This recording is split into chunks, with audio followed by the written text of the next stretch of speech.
the Sangha with river truth, out of compassion, for the sake of this assembly and all living beings.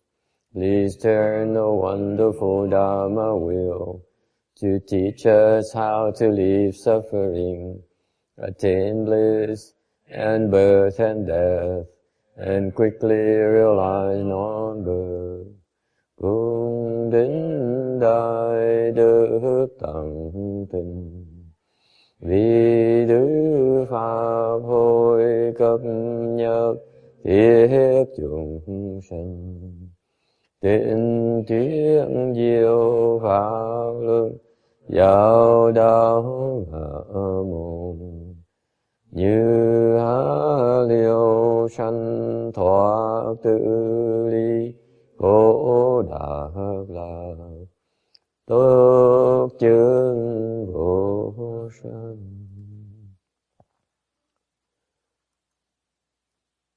Homage to the Blessed Noble and Perfectly Enlightened One. Nam mô Sa Nan Tô Sư Chế Đô Ye Ở Lại Hồi Đi Sa Miao Sam Pu Tô Xie.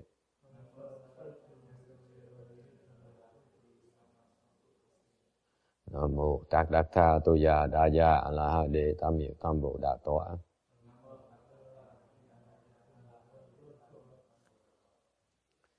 The unsurpassed, profound, subtle, and wonderful Dharma in 100,000 million aeons is difficult to encounter. Now that I've come to receive and maintain it within my sight and hearing, I vow to fathom the thus come one's true and actual meaning. Wu shang sheng sheng wei miao fa, bai jian wan jian an zao yu, wo jin jian wen de shou zhi, yan jie ru lai zhen shi yi. O Buddhas and Bodhisattvas, Venerable Sixth Patriarch, Venerable Shenhua, all good advisors, Shami, all good advisors, Amitabha. Chư Phật Bồ Tát, Sư Phụ Liêu Trụ, Sư Phụ Sang Luận, Shami,各位善知识Amitabha. Chư Phật Bồ Tát, kính thưa Lục Tổ, kính thưa Thượng Niên Hoa, thầy và các vị thiện tri thức A Di Đà Phật. Today is the 4th of month of July, 2012. We are gathered in Rosemead, California to discuss the Vajra Sutra. We are on slide 367.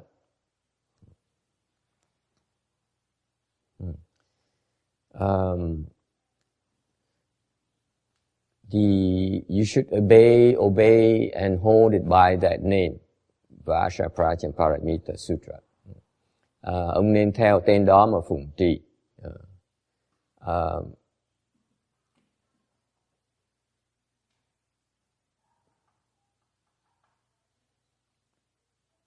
Okay, how do you obey and hold it? Làm sao mà phụng trì cái kinh này? Cái kinh này. When you learn about this Vajra Sutra, the principle of this Vajra Sutra, học về những cái giáo lý của kinh Kim Cang này, it principally tells you, it teaches you, it trains us how to get into a non-dwelling state. Cái pháp Kim Cang là cái pháp để giúp chúng ta vào cái thế vô trụ. Okay. Because we are confused, chúng ta mê muội. And that's why the Buddha keeps on mentioning, bring out the various aspects of the things that we tend to grasp. Chúng ta mê muội, thành ra có những cái tập khí mà khiến chúng ta chấp trước vào.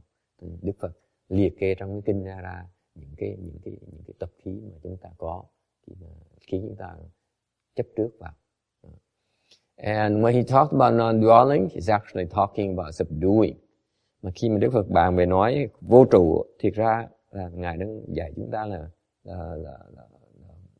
là khắc phục, chế phục.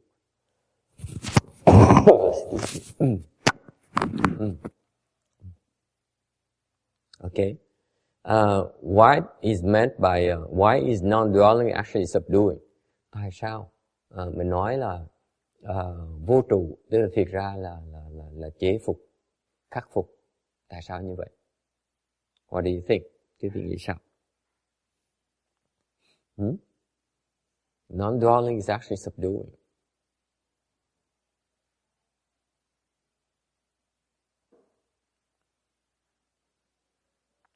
Non-dwelling is a concept. Okay.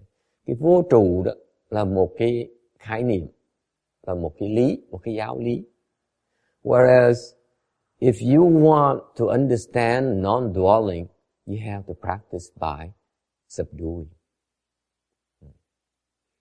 Mà nếu như muốn hiểu được cái cảnh giới, thể hội được cái cảnh giới của vô trụ, thì quý vị phải bắt đầu bằng chế phục, khắc phục.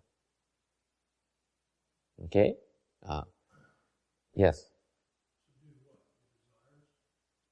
Subdue your habit energies of grasping at things.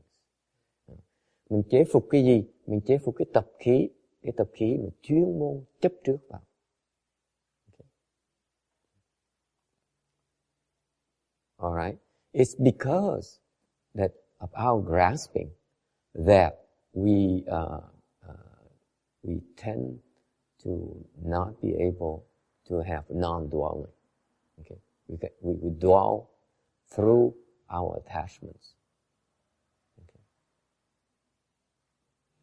Okay, and you use the Vajra paramita to subdue. Thành ra quý vị có thể dùng cái pháp kim cang này, cái kim cang ba la mật này để mà chế ngự, để mà chế phục. You can also use as a search and destroy. Okay. Meaning what? What are you searching for? Kiếm cái gì? You're searching for your attachments. Mình tìm những cái chấp trước của chúng ta. How do you search for it? How do you search for attachments? Vicky, how do you search for attachments?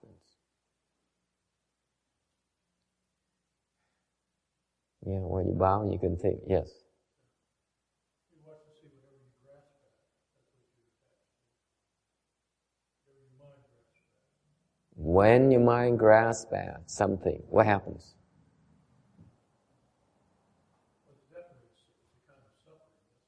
Khi mà cái tâm mình mà nó chấp trước vào cái gì, chuyện gì xảy ra?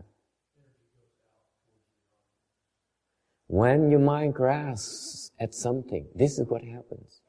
You become what is called afflicted.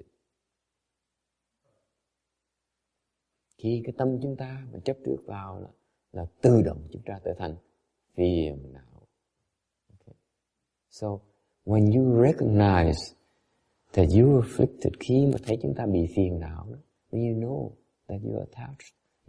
Your mind gave rise to attachment. That's why you are afflicted. Quý vị thấy không? Khi mà quý vị mà ý thức được rằng cái tâm chúng ta, mình đang bị phiền não, tức là quý vị phải hiểu rằng cái tâm quý vị nó đang chấp trước, thành ra phiền não nó mới khởi. Your afflictions arose because of your mental attachments. That's all there is to it. Okay, so you search for afflictions. Kiếm cái phiền não. You don't search for all those faults. Don't say, this guy comes in and he sits there and he dozes off. That's searching for all these people's faults. Okay? You search our mind. He says, oh, if I get afflicted because of that, he goes back to sleep again. Then you realize that you are afflicted. And therefore, whose fault is it? Of course it's his fault. Right? I tell you a Hollywood story. You know what happened to You know what happens to people who fall asleep when during a lecture? They get shot at. Shot at. Yes. Very short one and violent. It's called action Hollywood story.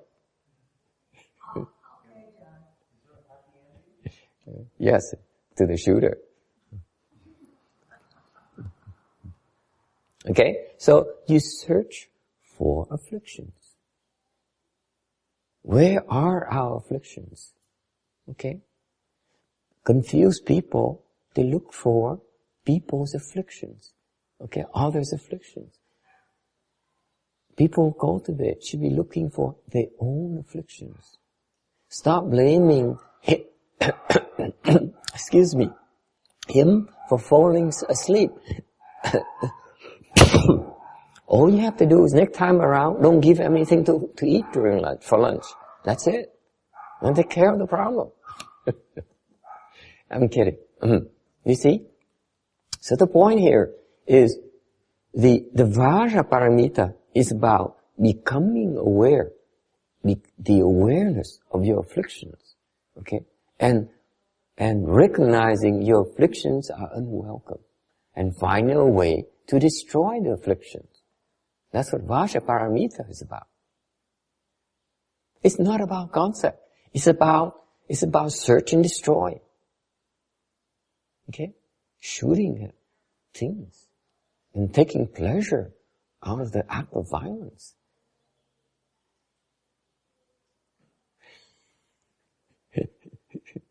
Okay.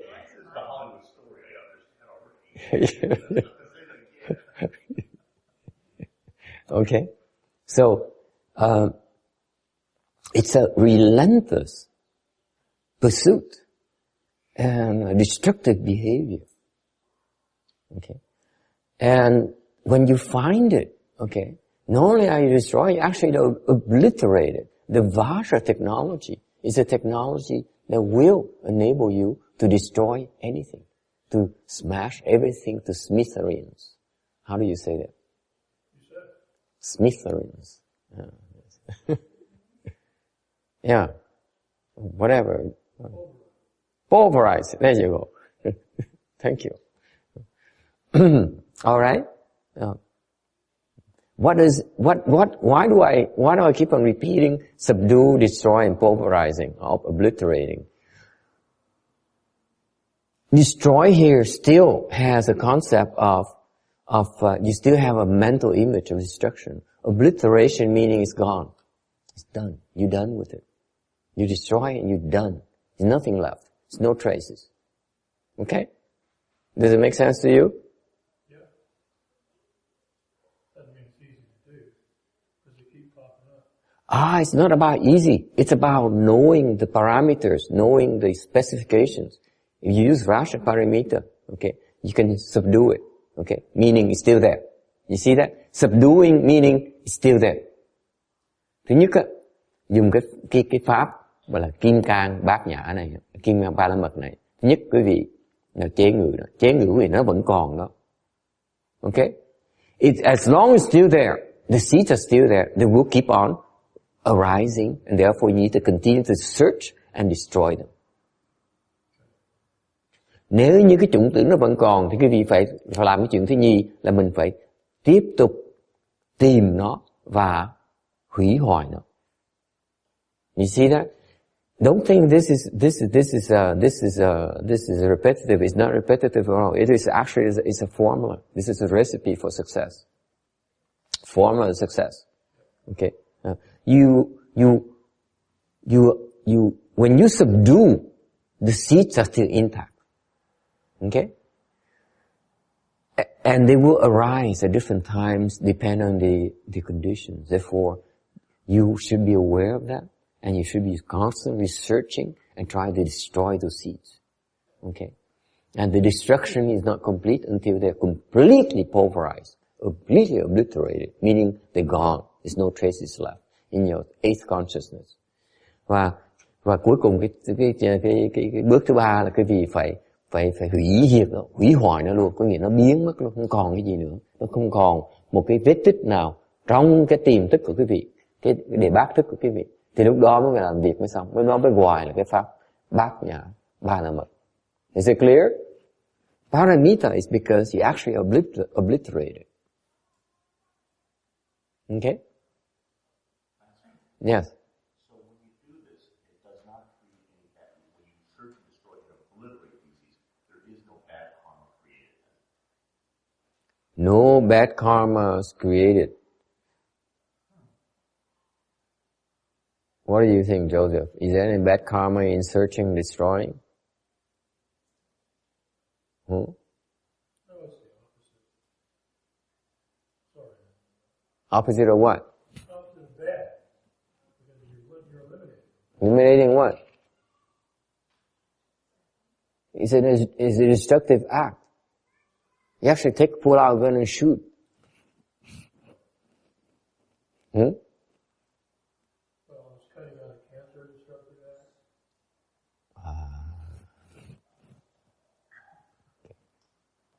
It's no negative karma, because what are you doing? You are removing evil. From where? From yourself. It's not from the earth. You're removing internal evil. So you're purifying yourself. You're purifying the earth. What bad can there be? No bad. That is completely constructive. In being so destructive, you actually are purifying yourself. It's one of the most constructive acts you can ever make. You see? What happened is that people of the world are concerned about building monuments, building external things. Okay, those will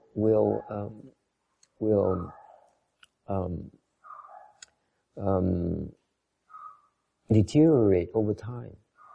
Whereas if you go through the process, you cultivate Vajra Paramita, then your final work is permanent, is indestructible. Câu hỏi là nếu như vậy thì nếu mình theo cái pháp mà kim cang ba la mật này thì mình có tạo cái nghiệp gì không tốt không? Có ác nghiệp là không? Theo hỏi ác nghiệp về cái gì? Quý vị thấy không? Mình đã dùng cái pháp kim cang ba la mật này để mà mình hủy hoại cái gì? Mình diệt trừ, hủy hoại những cái xấu của tâm mình. Xin lỗi quý vị, của mình, nhưng mà của ai hết đó. Thành lúc mình hủy hoại như vậy, tức là mình đang có một cái hành động của thanh tịnh hóa cái bản thân mình. Thì làm sao mà tạo được ác nghiệp? Cái đó là cái thiện nghiệp. Người thế gian người ta chỉ lo xây dựng những cái tháp, những đài, những cái nhà lầu. Chứ còn người mà tu hành đó, người ta có trí huệ, người ta xây dựng, ta thanh tịnh hóa cái bản thân họ. Thì cái sự thanh tịnh hóa này, cái kết quả của nó là một cái gì nó bất diệt, nó thường trực mà nó không thể hủy hoại được. Còn những cái tháp đài, nhà lầu, những cái vật ngoài vật đó, từ từ nó sẽ bị hủy hoại. Okay? Any other questions? All right. 368. Tâm 368. And why you should this is basically a transition for the next period that explains us how to sever the view of the self and sever the attachments. Cái này là trong kinh là cái sự khéo léo của Phật khi ngài giảng, ngài hỏi tại sao như vậy, là để cho chúng ta để nhấn mạnh, cái mục đích là nhấn mạnh để giới thiệu những cái phần sau quan trọng. Nói về cái gì? Phần sau giảng về làm sao mình cắt đứt được cái kiến ngã, cái ngã kiến và chặt những cái chấp trước. And how to sever The next section, we learn how to sever, view the self and the attachments. And number 2, where to begin to sever, làm sao, thứ nhì, làm sao, nên bắt đầu, chặt ở chỗ nào, and why we should sever, và tại sao chúng ta phải cần chặt. Hai cái quan trọng là cái ngã kiến và những cái chấp trước. The two things, a view of self and the attachments.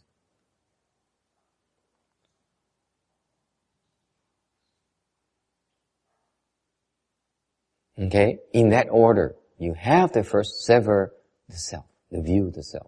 Nó có cái thứ tự đàng hoàng. Quý vị phải bắt đầu bằng cách là chặt cái bản ngã của mình. Rồi tiếp tục bằng cách là chặt những cái chấp trước của mình. Okay. This is the Buddha's wisdom. There's an order. If you don't follow this order, you will not be able to complete the Vajra paramita. Nếu quý vị mà không theo đúng cái thứ tự này, thì quý vị sẽ không thành tựu được cái pháp kim cang ba la mật. Okay? Yes. Exactly what do you mean by view of the self? Do you mean thinking that you have a self? Or do you mean the kind of self that you have? You just don't think of you. So you don't have a self. A view of self. This is a technical term. This is Buddhist jargon, if you will. Cái kiến ngã kiến là gì? Có người hỏi ngã kiến là cái gì? Thì thầy nói ngã kiến là một cái danh từ Phật giáo mà thầy muốn giới thiệu cho quý vị để quý vị quen cái này. Okay. The two aspects of view of a self. Okay. Cái này là cái ngã kiến này là it is, you could say that the view, meaning that actually your perception, all the sensors, okay, the use of sensors arrive at something called a self, meaning you hear a self, you see yourself, you smell a self, okay, you smell a self that is smells good after you take a shower, okay, or you hear the pleasant words, okay. Okay, that's the self that hears the pleasant words. Okay. Cái kiến là kiến ngã là những cái giác quan quý vị, cái lục quan quý vị đó, mà nó thâu thập, nó thâu thập thành một cái hình, một cái khái niệm là có một cái ngã. Ta chẳng hạn cái mắt thích nhìn cái bản thân của mình, thích ngắm nghía bản thân của mình. Nhiều tai thích nghe lời êm ngọt, okay, êm dịu. Okay. Đó là cái ngã. Thành ra, so the view of self is actually refers to something that's automatic. By the view meaning is automatic. You don't think about it. Khi quý vị nói tới cái kiến là quý vị không cần suy nghĩ. Nó thấp hơn là cái suy nghĩ. When you think, you actually go through a deliberation process. The view meaning that, that's even lower level than that. At a subconscious level. Cái kiến, nó ở dưới cái tiềm thức của chúng ta, tới cái thức chúng ta rồi. Là không cần suy nghĩ mà mình có một cái khái niệm, hoặc tên là cái ngã. Is it clear? It's automatic. It's not automatic response. Okay? For example, okay? You're hungry. You have hunger pangs. What do? You naturally go and grab something to eat. Okay? Go for something to drink. Why? Because it's a view of self that there's someone whose needs have to be met. You don't think about it, do you? Kim Điền, do you think about the fact that there's someone who has to be fed, has to be, there's a person who needs to be fed. There's this person who needs a drink. No, we just grab something and drink. Am I correct? That's the nature of the view. You call prejudices. Not thinking. It's no more thinking. Okay?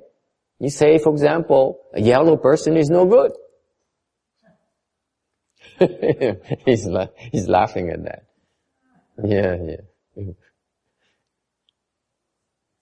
Okay? It requires no mental processing whatsoever. It's taken for granted that yellow people are no good. That's a view. Is it clear?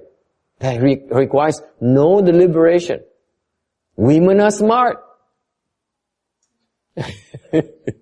No deliberation. Right? It's when whatever is true, the truth is the truth. John is thinking now. That's not a view. That's not a view, by the way. The truth is the truth is not a view. It's a conclusion. Okay? You notice the difference? Okay. The view as your beliefs, you will, your prejudices, things you take for granted. It's no need to deliberate. Is it clear? So there's something, the view says, something called a self. It's real. How does it manifest itself? It says, let's take care of the self. Let's cherish the self. Let's give it love and comfort. Okay, quý vị thấy không? Cái kiến là cái mà không cần suy nghĩ, không cần bàn luận. Okay. Nó có sẵn đó rồi. Nó giống như là những cái prejudice, tiếng Việt là gì ha?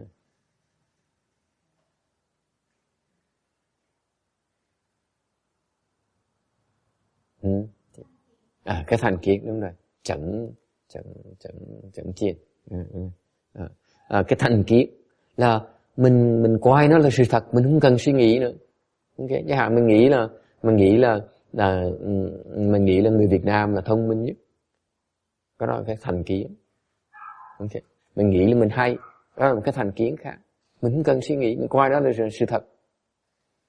Okay.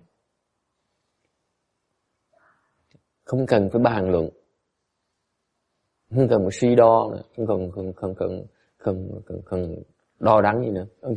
Rồi cái kiến, cái ngã kiến có nghĩa là mình nghĩ rằng những cái tiếng đó, những cái thành kiến đó có một cái vật tên là cái ngã, nó sự thật.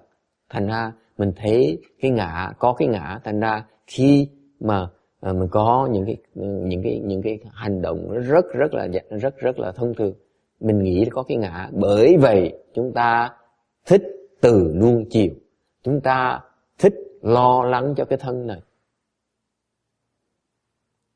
Okay? So far so good? Why are they important? In Buddhism, you see, in Buddhism, this is a critical part about Buddhism. The Buddha says, you watch out. The first thing you do is watch out for your views. Đức Phật dạy á, quý vị phải nhìn cái kiến mình nó quan trọng lắm. Những cái thành kiến mình nó rất nguy hiểm. If you're not careful and we are not aware of the kinds of prejudices you have, okay, you always commit the same mistakes over and over again. Nếu không thấy cái thành kiến của chúng ta cứ tự lập lại những cái lỗi lầm cũ. Thank you very much. Okay? Those are the hardest. Thank you very much. Those are the hardest thing to deal with. Your views. Cái kiến là những cái mà khó mà đối xử nhất, đối phó nhất là cái kiến. Why? Because it does not go through a deliberation process. Cái kiến nguy hiểm là tại vì mình không cần qua một cái giai đoạn bàn luận, suy nghĩ nữa. Thành mình qua nó tự động. Okay?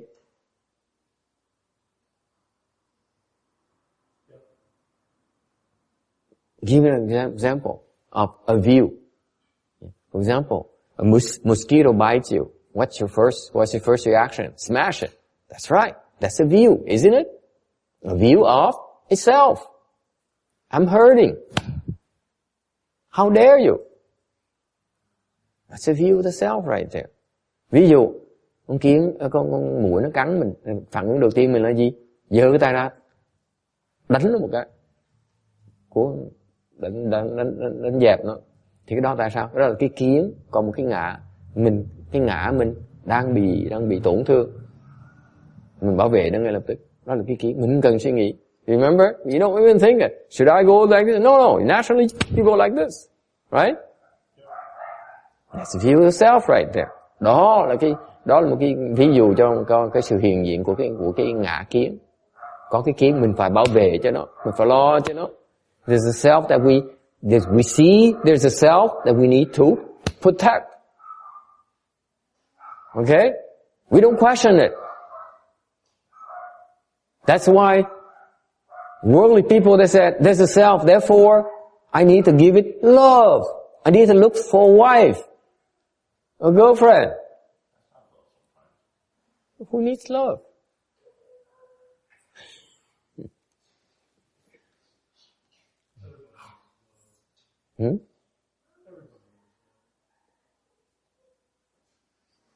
Okay, I'm not going to touch it with 10-foot pole.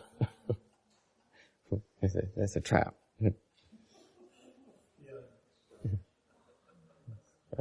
Okay? Is it clear? Yes.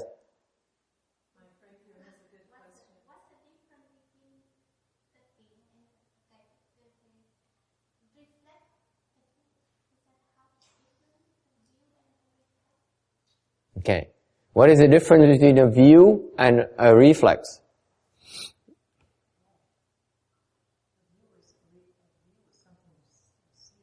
Right. Right. You do about it. What you do about it is called reflex.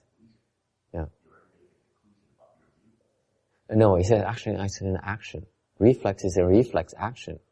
Actually, it's karma creation. But that's what you describe as a view. No. Reflex is this. The view is that because this is motivated by a view of self. That's the view. This is a reflex. That's what I'm doing about it. Okay? So is this okay then? Yeah, this is okay too. But actually, it's called reflex as well. But I see most people go like this. They're not going to go like this. Agree? A reflex is this. You go like this, you still think about it a little bit. Yeah, this is no thinking. Yeah, this. Okay? That's a reflex right here. Cái phản ứng là như vậy này. Còn cái kiến là cái tư tưởng. Okay? Cái kiến là cái thành kiến. Mình thấy con ngã đang bị thương. Mình không cần suy nghĩ, phản ứng là như vậy. Kiến là cái khái niệm. Cái phản ứng là cái hành động.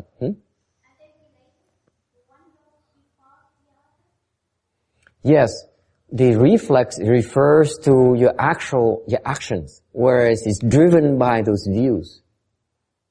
Okay? One leads to the other. Precisely. Very good. Okay? Cái kiến nó dẫn tới cái phản ứng. For example, you look at a yellow man, and you go, that's a reflex.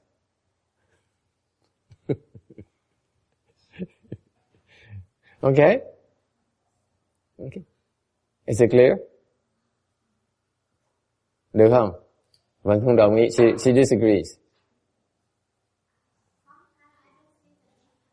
You don't see the difference?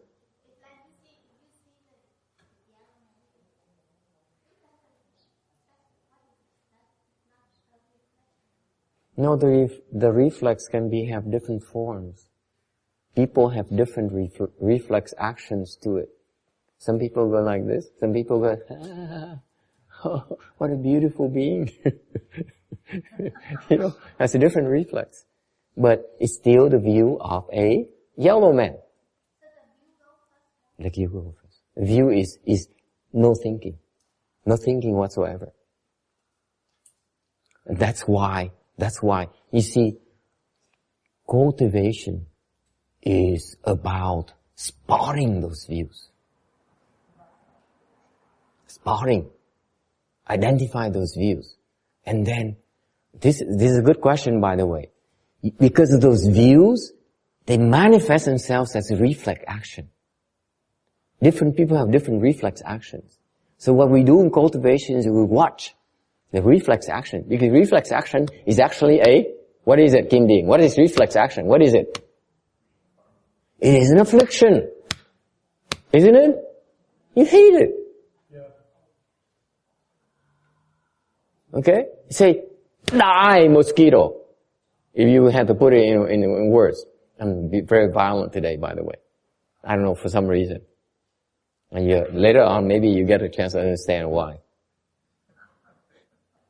You understand it? You see what I'm getting at? Die! That's a reflex. I say, ooh, baby. That's very unlikely, right? Right? But you see, the point is that you cannot see the view, but you can observe your own reflex actions. That's what search and destroy is about. Remember the slide before? Search and destroy. You search for afflictions. I'm not happy. Okay? Okay, I'm falling in love. That's another affliction. Is it clear? This is the beauty of it. Once you see the affliction, okay, what do people do? I'm very unhappy that the person who should be here is not here today, so that I can't ask her the question. What do you do when you're afflicted?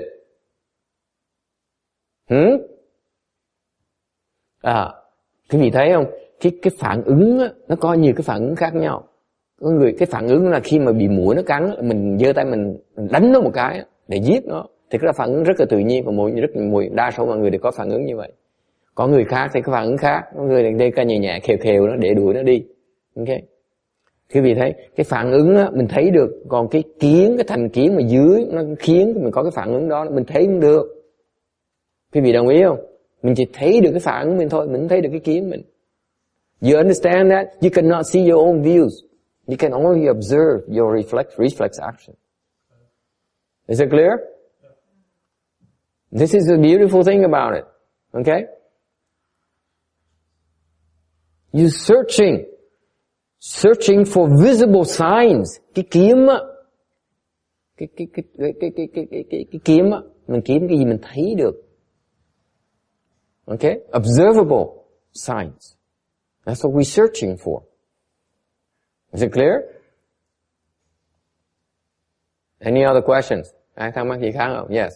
When sometimes we see our reflexive response to observable signs, I'm not sometimes clear on how to go back to view. Precisely. Very good. Very good. I'm very confused. Yeah. What is an underlying view? Right. That's what we're trying to get to, right? It doesn't make sense to talk about, hey, I just killed 20 mosquitoes today. Yeah, I feel good about it. Yeah. Thành ra cái quan trọng, cái vấn đề câu hỏi làm sao, cái khó khăn là không phải tôi thấy được cái hiện tượng, tôi thấy được cái phản ứng của tôi, nên tôi không thấy được cái thành kiến của tôi.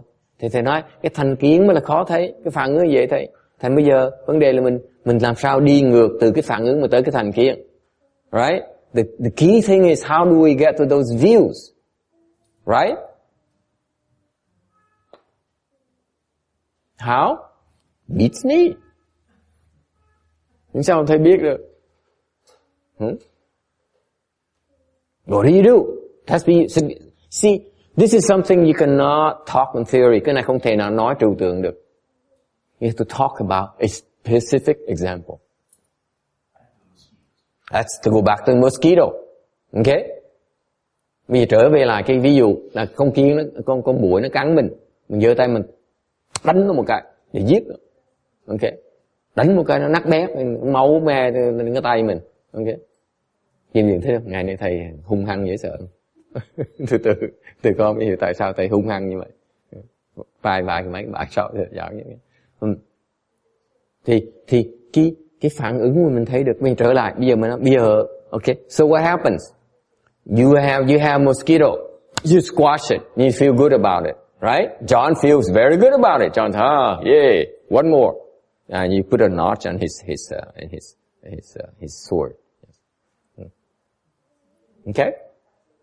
Mình giết con muỗi mình thích. Okay? Does it stop there? You're going for 21. Okay, you keep going, right? Cũng nói bây giờ 20 con muỗi. Phải đợi ngày đêm phải chỉ mình giết được 21 con muỗi là mới đủ số. Okay, you get to 21, then what? 25. 21 tới 25. Okay. And then what? Okay, I'm not asking John anymore. John is stuck. Okay? At some point in time, you realize that you're afflicted, aren't you? Okay? You say, why do I enjoy killing mosquitoes so much? Yeah, why is it? Some people will go like, you go on a direction and says, okay, now we get the mosquito spray, or wear more clothing and so on. Okay, normally people would find a way to fix the problem. Okay, to cope with the problem. What you do is that, what John does is that he wants to continue to kill those mosquitoes. It's more fun. The cultivator is they ask and stop and say, why am I afflicted? So it starts first by number one, being aware of your reflex reaction as undesirable, unlike John. Okay. Thành cái chuyện, quý vị thấy không? Cái cách làm là đầu tiên ấy, mình phải ý thức được rằng cái phản ứng của mình đó nó không có tốt đẹp. Mình không muốn có cái phản ứng như vậy. Is it clear? Becoming aware of the affliction alone is not good enough. You have to be aware of it and then you decide it's not desirable before you can do something about it. Okay? Does it make sense? If you say you adore alcohol, it's nice to be able to kill mosquitoes like this, okay, then there's no problem. Keep it up until you become a mosquito. Is it clear? Yes? So the real key here, starting point is to be aware that the affliction, that liking to kill mosquito there is undesirable. It's beneath you. You're way above that. Why do you have to take pleasure out of killing mosquitoes like John? Okay, because they bite you. They bite him, he says. They carry disease too, Roberta says. Yeah, I'm going to retaliate. It feels good to retaliate. Make them suffer.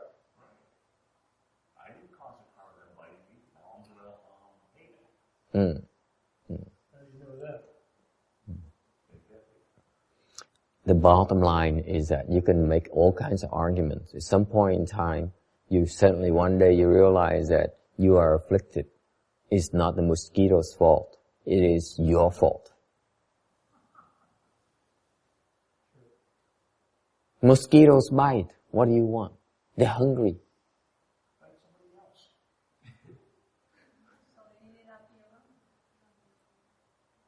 They happen to bite you.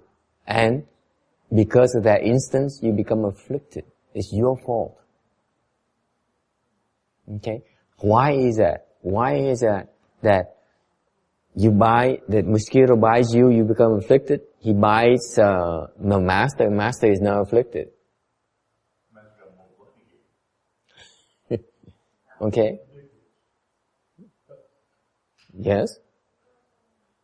So you put yourself in a position by having karma to become a human being and have a body that the mosquito finds attractive. The point here is that you realize that this karma here is no good for you. Bottom line. Doesn't matter. However you react, however she reacts to it, it's about you. We're talking about doing this is not good for you. You decide it's not good for you. Agree? Yeah. You have to arrive at that conclusion. Quý vị thấy cái phản ứng mình đánh chết con muỗi là một cái phản ứng tự nhiên. Như điều một ngày nào đó cái vị tu, ngày đó cái vị những ý thức rằng đánh chết con muỗi như vậy là một cái mình đang tạo nghiệp,มันkhông tốt cho mình, đang tạo ác nghiệp. It is an act of what? Ignorance. This is an act of ignorance. Okay? Ngày nào đó mình quyết định cái này là một cái hành động đánh chết con muỗi, đè bẹp chết con muỗi là một cái hành động của vô minh. Do you want to continue to do this? Of course not. If you realize it's an act of ignorance. Nếu quý vị thấy được một cái hành động vô minh như vậy, quý vị sẽ muốn ngừng nó lại. Right? Right? You cannot stop it unless you know what triggers it. Okay? So now the next step is you need to find out what the trigger is. Cái bước tiếp theo là quý vị nhìn hiểu là cái nguyên nhân nó từ đâu ra. Okay? What's the trigger? It's an itch, yes. And this is where the contemplation part of meditation comes in. Thì cái này, lúc cái này gọi là cái pháp quán của bên thiền tông mình đó. Bên Phật pháp mình đó, có cái quán. So what you do is this, here's what happened. I give you a recipe for this. Okay? You're aware that you decided that you want to stop. You want to understand what the trigger behind this act of ignorance. Quý vị ngày nào đó quý vị quyết định muốn thấy được cái lý do, cái nguồn gốc của cái hành động vô minh này của mình. Mình đang tạo một cái nghiệp của vô minh. Muốn biết cái lý do tại sao mình tạo như vậy. Okay? What you do, okay, is once you're aware that once you decided to identify the trigger of this act of ignorance, okay? You simply look at it, and one day you break through. You make the connection.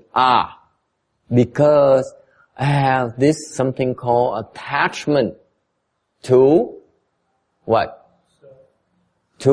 No, even before that. I hate itch. I don't like itching. I hate itching. Okay? Maybe. Or maybe you say, there's something about me that makes me hate mosquitoes. Because as soon as I see mosquitoes, I want to spray, I want to squash it, you know. It's just some kind of enmity. You see those triggers. Each person will be different. You cannot say it's the same thing for everyone. We all have different triggers. Because maybe before you were a mosquito, and John was a mosquito, and now people were squashing him like crazy. And now he says, when I become a human, I will squash mosquitoes. That's the next level up. Okay? You go back further and say, okay, so I know I hate itching. And then you say, some point in time you meditate, you open your wisdom. You open something called the knowledge of past lives. And you look at it and say, at some point in time, I was a mosquito for 500 million lifetimes. And people squashed me like crazy. Okay? And when I got killed like that before I die, you know, someday, a guy hit me and he missed me. So I was in agony. And he went like this again. And before the second hit, I made the resolve. I said, I vow to be a man, and I will squash him back. Okay? So now all these people now happen to be mosquitoes, and he goes like this. Payback. Naturally. Okay? And it feels good. It feels good to do this. And then you go a little further, and you say, maybe it's not that desirable. I'm only pissing these mosquitoes off. And someday when I become mosquitoes, he's going to kill me too. So it's a vicious cycle. What for? That's thought. So you identify the view, the trigger's view, the trigger view, the trigger view. There are many layers of views, by the way. Not just one. So cultivation is to identify these different layers of views and severing them until you get back to the bottom one. Okay? That is the mother of all these views. Okay? That's why it takes a long, long time, folks. It's not that easy. At one lifetime, you may be able to identify one or two views, if you're lucky. Yeah.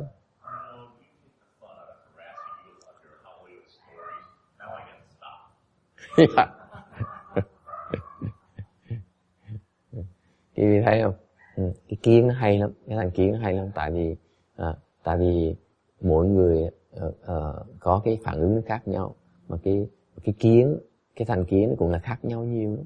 Có những người có thể nghĩ rằng tôi giết con muỗi là tại vì tôi ghét ngứa. Okay. Rồi cái gì nghĩ có người nghĩ là tôi ghét muỗi là tại vì muỗi nó mang bệnh. Okay. Cái gì càng ngày càng quan sát thêm, càng tu thêm, cái gì càng khám phá rằng là cái kiến nó có nhiều cái tầng lớp, không phải một lớp đâu, nó có rất nhiều lớp kiến. Lớp kiến này nó xây cái lớp kiến ra, nó xây từng kiến. Cái kiến nó chồng chất lên nhau. In other words, the views, they are piled up on each other, and we don't even realize it. Cái kiến nó dễ sợ lắm, nó chồng chất lên nhau, mình không thể nào thấy được, trừ khi mình kiếm nó. Cứ ngồi đó mà quán tại sao chuyện xảy ra như vậy, từ từ sẽ khám phá ra có nhiều cái lớp của kiếm nó xây lên thành một cái kiếm hòa, như vậy cuối cùng mình tới cái lớp thấp nhất của nó. Ok, lúc đó mình mới giải thoát được. Thành ra cái tu hành nó không có dễ đâu, không phải nói đâu, phải ngồi đó mà làm, hì hục mà làm việc, để tìm mà phá hại nó, hủy hoại nó, diệt nó, mình mới thoát được. So far so good? Does it help? No? Okay, doesn't matter.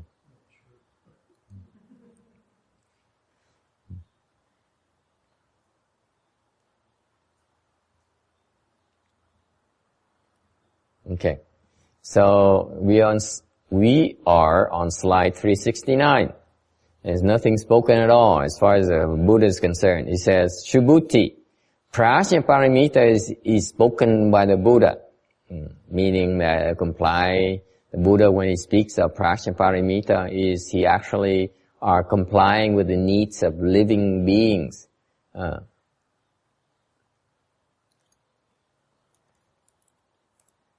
Okay. And as no Prajnaparamita, and actually what he's saying is that it's just a name. It's just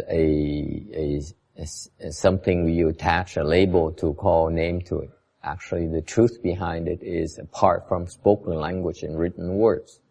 That is what the Chan school is known as, often refers to as the path of the words and language is cut off, the place where the mind and formations are extinguished. Okay.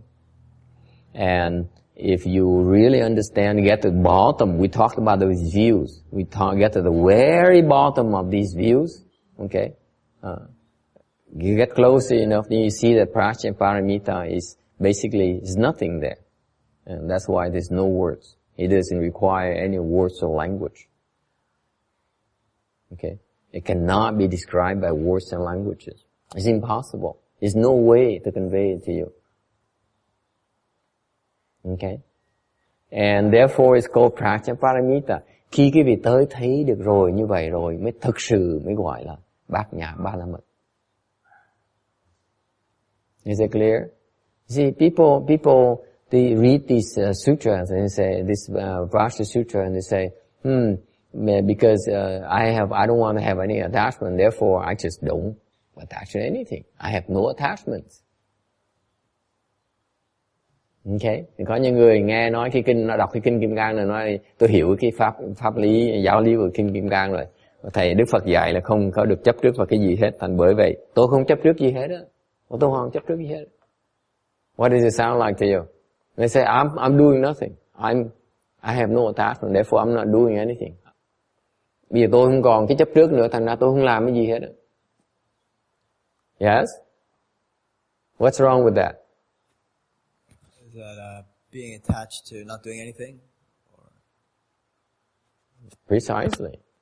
Now he's attached to doing nothing. He doesn't realize that to have no attachment is a lot of work. Thành cái đó, nếu người nói bây giờ tôi không làm gì hết, tôi không có làm bất cứ gì khác, tại tôi không còn chấp trước nữa, thì quý vị đang bị kẹp vào cái chấp trước và là không chấp trước gì cả. Vẫn còn chấp trước vào cái không chấp trước. Whereas the true non-attachment is a search and destroy. Mà thật sự ra đó, cái không chấp trước có nghĩa là quý vị phải tìm và hủy hoại những cái chấp trước mới thành không chấp trước được. It requires action. You cannot get there without acting. You have to act properly before you reach non-action. Nói cách khác, quý vị phải biết cái hành đúng, cái chánh hạnh thì mới có thể tới được cái vô hạnh. Is it clear? It's easy, right?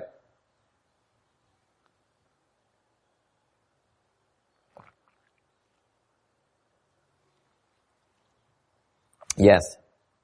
So, Vajra is demonstrated through action and cannot.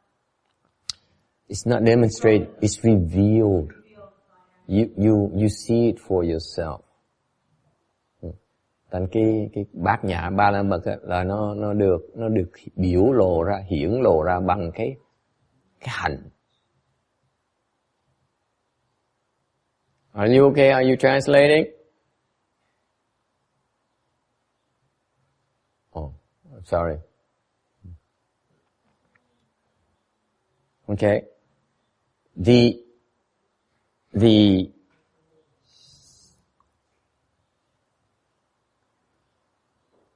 true understanding, okay, is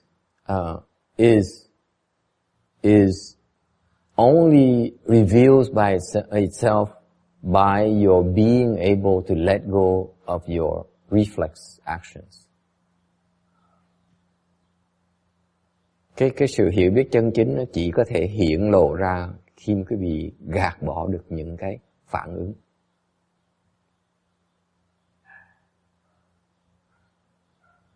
You take things for granted.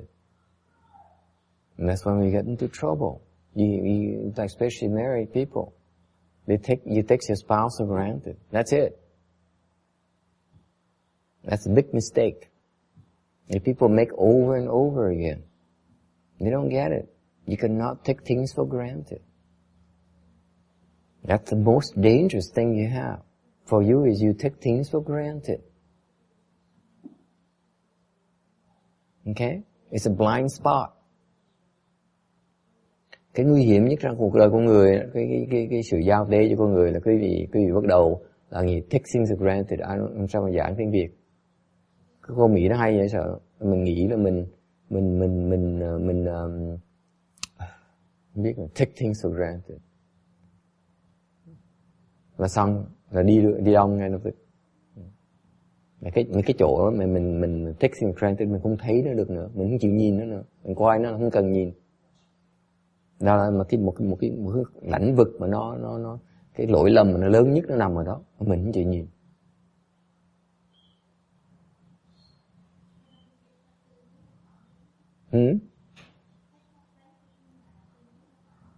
Tự nhiên mà có cũng được, không cần làm mà có, tự nhiên mà có,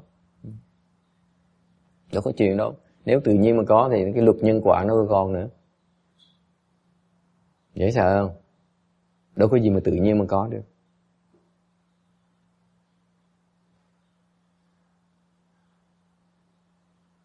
Nó có, tại vì có cái nhân nó mới có được. Mà cái tâm mình không chịu nhìn, mình cứ hoài không cần nhìn nữa, là mình không chịu nhìn những cái nhân đó là mình chết. Okay, and therefore it's called Prajnaparamita. This is the wording in the Vajra Sutra. It's kind of confusing. It says, the Prajnaparamita is spoken by the Buddha as no Prajnaparamita. Therefore it's called Prajnaparamita. It confuses the heck out of me when I read it years ago. Okay, so we try to break it down for you. Okay, here's how you read it.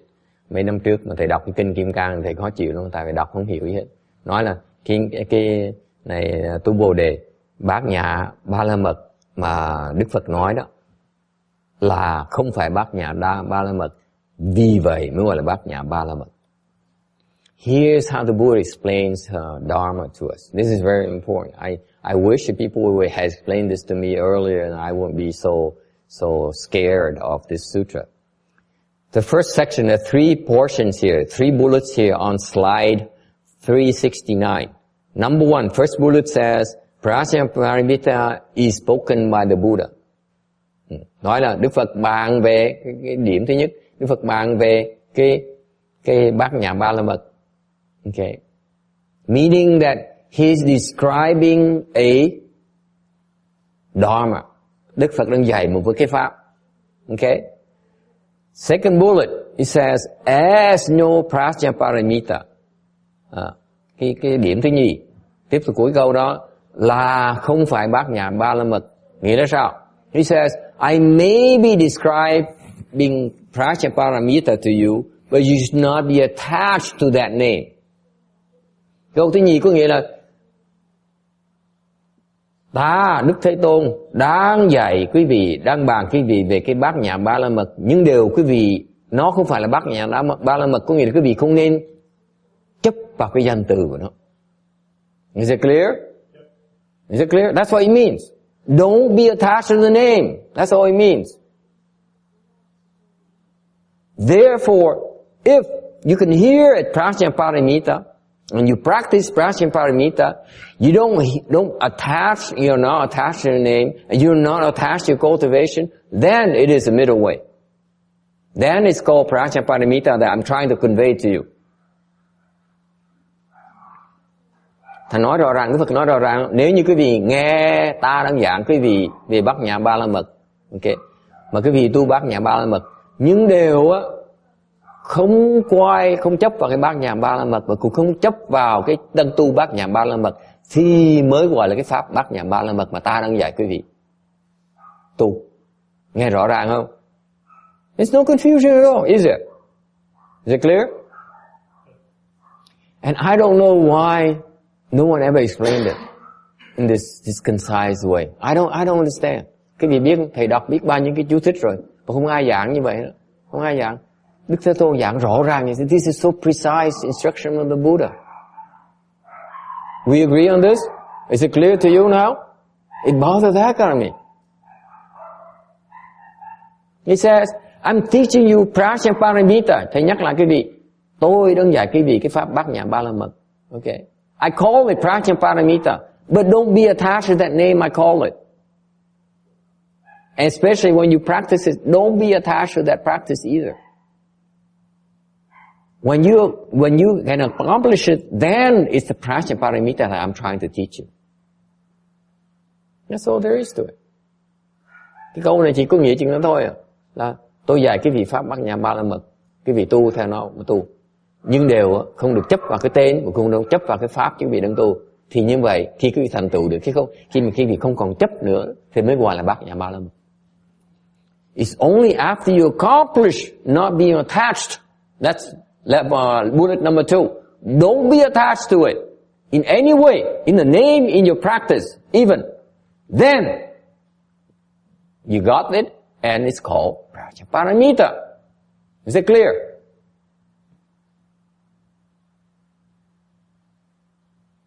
Nghe rõ ràng không?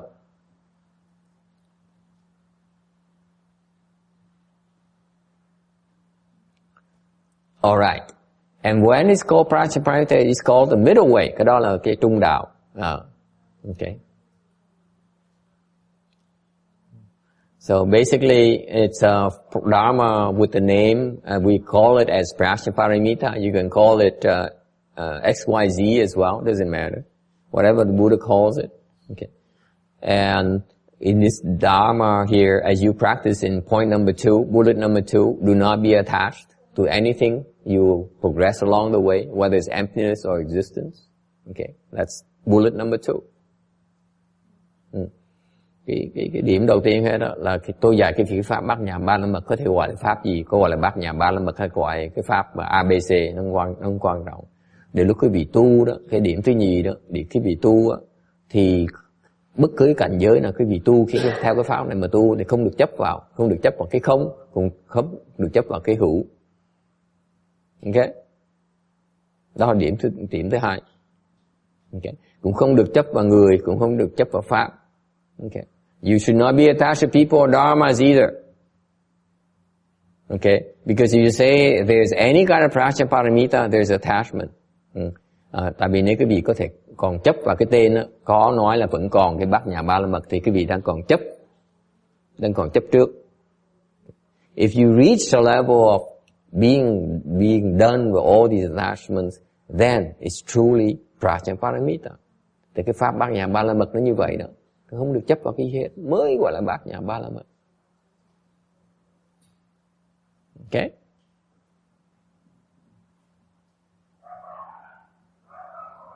Any questions? Ai thắc mắc gì không? This is very important. This is what with the Buddhism, this is what differentiates Buddhism from non-Buddhist theories. Cái này cái đặc điểm của cái Phật giáo, giáo lý Phật giáo. Okay. Because the Buddha, this is why the externalists and the intellectuals will never be able to understand it. Cái này chứng minh cho quý vị thấy tại sao những cái người ngoại đạo với những cái người trí thức không thể nào hiểu được. Because what the Buddha is teaching, Buddhism is teaching you about existence and emptiness. Cái này cái Đức Phật đang dạy về cái có và cái không. Nó cùng một lúc luôn. It exists at the same time. Nó có cùng một lúc luôn. Nó dễ sợ như vậy. Cái trí huệ Đức Phật nó tuyệt vời như vậy. This is a Buddha's wisdom. He says it's empty and yet it exists at the same time.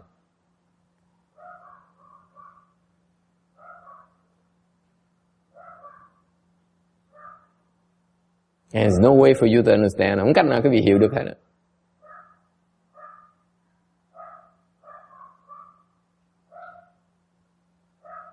And that's Buddhism. Cái đó mới là Phật pháp.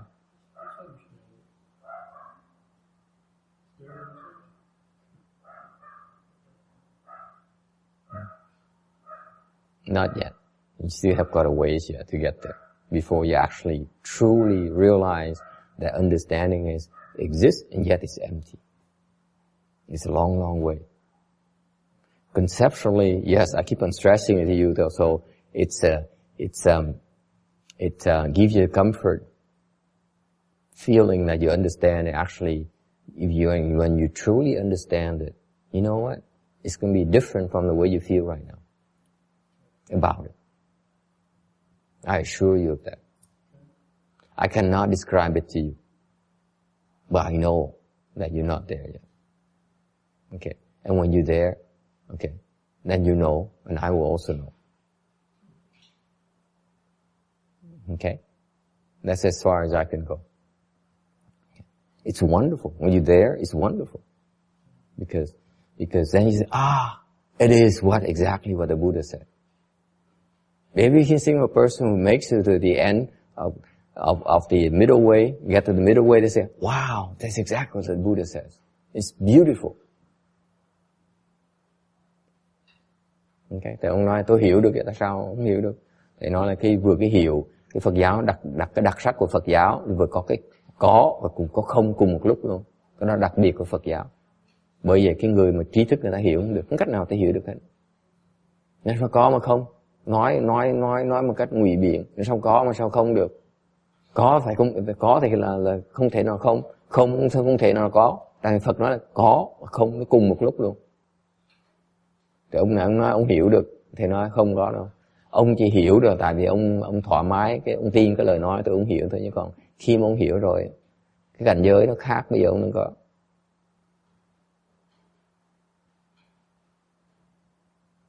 Okay? Any questions about this? Có ai thắc mắc gì không? Okay. And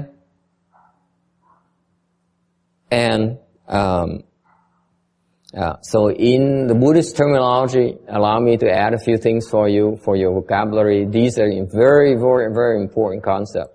Để thầy xin phép bọn thì giờ giảng chỉ về những cái danh từ Phật giáo nó rất quan trọng. Okay. And this you need to understand about these things in order for you to accomplish this Prajnaparamita Dharma. Quý vị phải hiểu những danh từ này, phải thuộc những danh từ này, từ quý vị mới bắt đầu thấy được cái bát nhã ba la mật. Is it clear? Okay. There's something called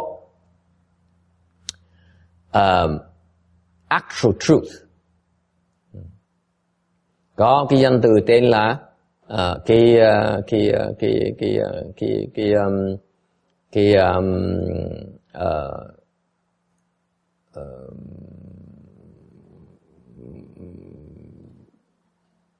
không, cái sự thật. Okay. I don't know how to say it in Vietnamese. Oh my God, I feel terrible.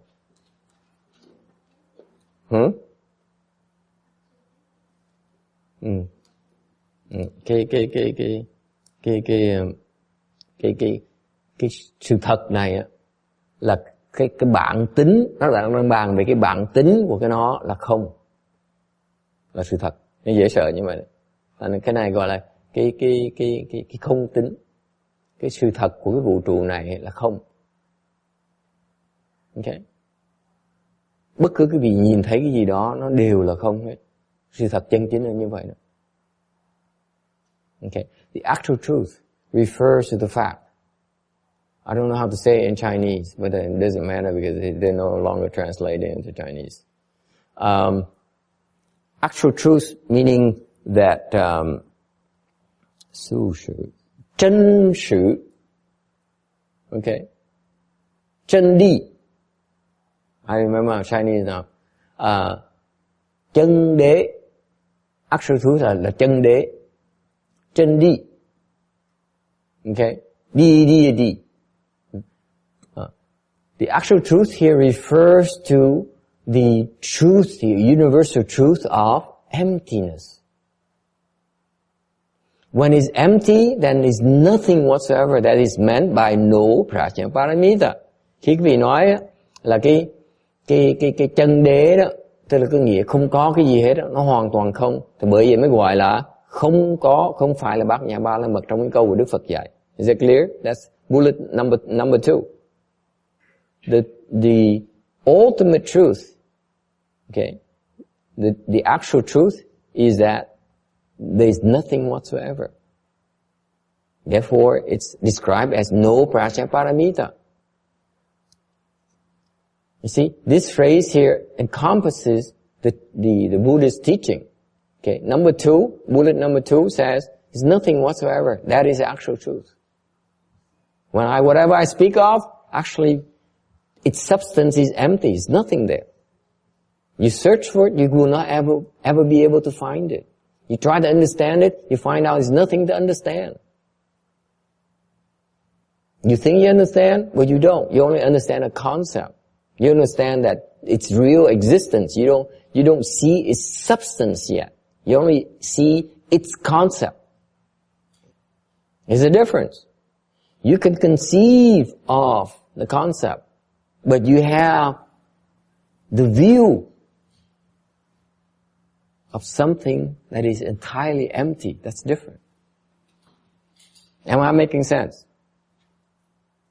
Conceptual understanding is very different from actual understanding. Actually, you say, you don't even think anymore. You say, I understand, you're still thinking. Am I making sense? Cái người mà nói tôi hiểu, thầy mới giảng cái gì tôi hiểu, thầy giảng về cái chân đế là nó không. Tức là quý vị đang hiểu về cái cách suy luận, quý vị nói tôi nghe và tôi suy nghĩ và tôi đã hiểu được. Dựa theo cái hiểu biết của tôi. Còn cái chân đế là cái mà quý vị hoàn toàn không suy nghĩ. Chỉ biết là cái thể nó là không. Không cần suy nghĩ. Đó là một cái loại thành kiến rất là thâm sâu. Cái thành kiến đó là một cái thành kiến mà nó chỉ xảy ra, mà nó gọi là thành kiến đặc biệt tên là trí huệ. Cái kiến nó gọi là trí huệ chứ không phải còn là kiến này. Kiến nó còn cái mê hoặc ở trong. Khi quý vị gạt hết tất cả những kiến này ở trên này, cuối cùng nó còn cái cuối cùng đó, gạt hết tất cả, cái đó còn lại nó gọi là chân đế. Dễ sợ không? Here's what happens, folks. Pay attention. If you go through the search and destroy algorithm I just gave you in the prior slide, you search and you destroy this attachment, this view, that view, this view, that view. You wipe out all these views. What's left, the very final one, is no views left, right? That is the actual truth. That becomes the biggest view. That is, no view whatsoever. Okay? That is called wisdom. Lúc đó nó trở thành trí huệ. Nó không còn là cái kiến nữa. Chỉ gạt hết tất cả những kiến nó thành cái trí huệ. Chỉ còn trí huệ còn lại thôi. Well, a special view called wisdom.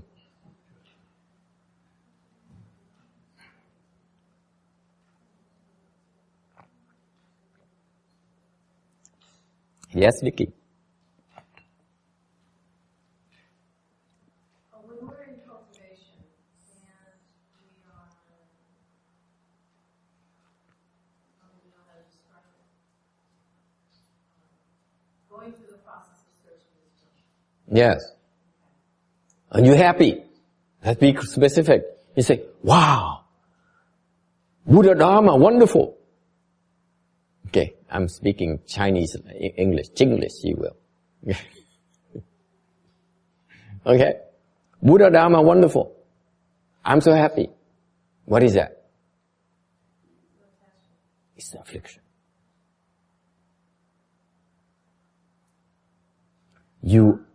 This person is greedy for good feelings.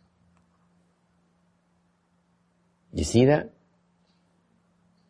It's an affliction. Cut it out. Okay? And then if you cut it out, then you see it's another one that triggers it. You don't cut out the first level, you see? You say, oh, this is wonderful, this is beautiful, I love it. You will never be able to go to a lower level. Well, let's say you go to the lower level. Yeah. Okay.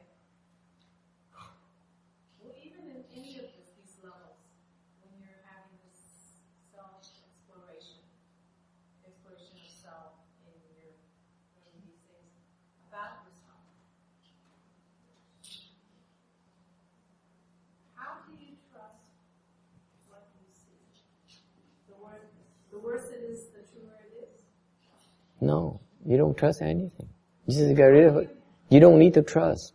Your desire for trust is actually an affliction again. Why do you have to trust? I'm not saying, well, this is what Who trusts? I'm trying to get to. Who trusts? There's There's a self that trusts. right, but what I'm trying to get to is in my self-exploration, I try to attach words to it, and there's really no words in the process. Let me describe for you Chinese people the process, because these non-Chinese people seem to not be able to understand. Okay? Now people are giggling. I think in Chinese, I'm going to give the Chinese a chance. Okay. Như thầy giảng cho người Hoa, tại thầy về cái cảm tưởng mấy người không phải người Hoa có vẻ hơi khó khăn tí. Here's what happens. Let's say you practice, chẳng cái vị ngồi thiền, okay? And after an hour of wonderful meditation, you stand up. Cái vị ngồi thiền 1 tiếng đồng hồ xong đứng dậy, Thời thấy sung sướng, người lâng lâng nhẹ nhàng, sung sướng khỏa mãi. You stand up and you feel so good about yourself. You feel, oh my God, meditation. It feels so good. Okay? That is an affliction. Cái đó phải nhận ngay lập tức, đó là một cái phiền não. Why? Because you attach to it. You're gonna, if you don't pay attention, you expect every time you stand up from your meditation sit, it has to feel that good. If not, something is wrong. Oh my God. Master, what's wrong? You see that? It's not the master's fault. There's nothing the master can do for you either. You get it? It's your affliction, not mine. You choose to be afflicted. And you call master, Master, what's wrong with what's going on? The master says, oh, you're wonderful. This is going to be fine. So the master does what? He gives you more afflictions. Reinforces your affliction.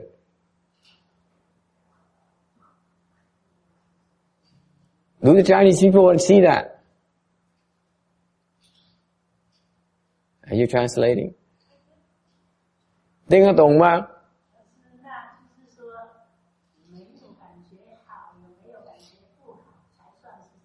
不是 I'm giving up on the Chinese too. No, it's not about right. It's search and destroy. It's no stopping. No says, oh, I made it. If you say, oh, I made it, search and destroy. Destroy that feeling even.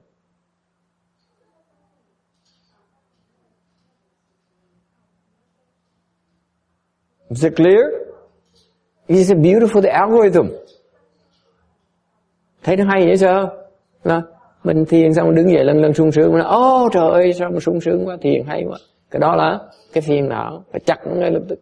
Lại không chặt nó, lần sau mình đòi. Mà không được á, thì kêu thầy, than với thầy, thầy, bữa nay con thiền sao dở như vậy? Chuyện gì xảy ra vậy thầy? Đâu phải lỗi của thầy đâu, lỗi quý vị chọn phiền não xong đem phiền não cho thầy. Thấy không? So what happens is if you feel good about your practice, that is an affliction. Okay? What do we do about it? Mình thiền xong mình sung sướng, niệm Phật xong mình sung sướng lân lân. Okay? Thì cái đó là một cái phiền não. Mình làm gì bây giờ? What do you do about it? Tell me. Don't just look at me. Tell me. Yes. Are you crazy? You are not real. Huh?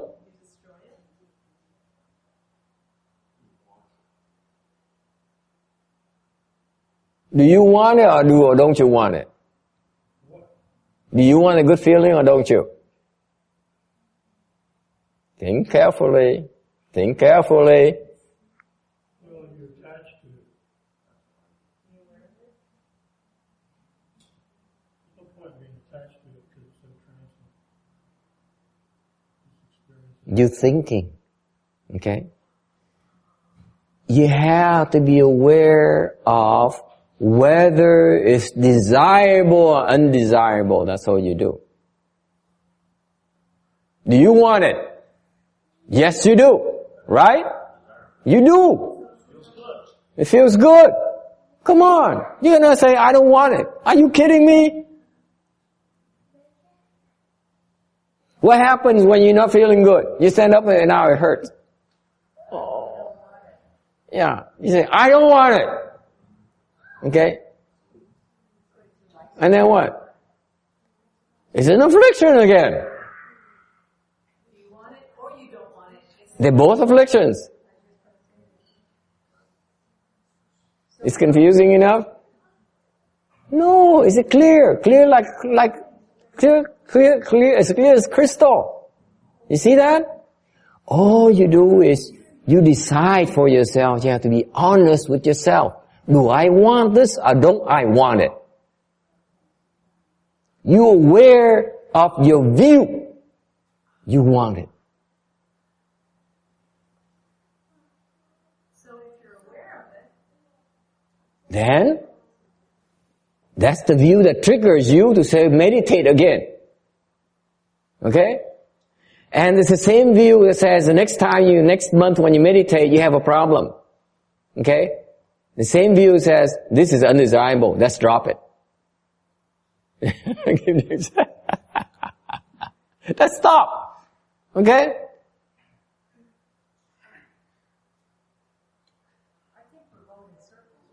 Exactly what I was thinking. No, we're not. if I feel good, it's because I learned and I come to the temple, then should I stop it? Yeah, because now you don't feel good anymore. I shouldn't, but I won't feel good anymore. That's right. So I shouldn't come here. You shouldn't come here anymore. And then what happens? And then what? You're only tormenting yourself by liking or by disliking it. That's all you're doing. How can you stay neutral about everything? You can't be neutral about everything. That's when you say, this is an attachment. Do I want this attachment? Because this attachment will turn negative someday down the road. It's okay. I'll wait till next down the road. Okay? Then be prepared. Okay? Right? And then what? You look at it long enough, then what happens? Then you discover another level below. I show you one level below that you don't realize what's happening to you. Your motivation, your view is that something called greed. It manifests itself as greedy for pleasure or displeasure or pain, like John's case. Okay? Right? This is John's dirty little secret. Okay? And it triggers itself pleasure of the pleasure of meditation, the pleasure of eating food, the pleasure of coming to the temple and someone smiling to you and say, oh, John, have something to eat. And you want more of that. Okay? You begin to see all these layers, okay, that manifest itself ultimately to something called greed. But it's no sense in talking about greed here until you discover these intermediate layers. You understand that? Because it's one layer. You cannot get back to the bottom river a layer until you go to the next layer, next layer, next layer, next layer.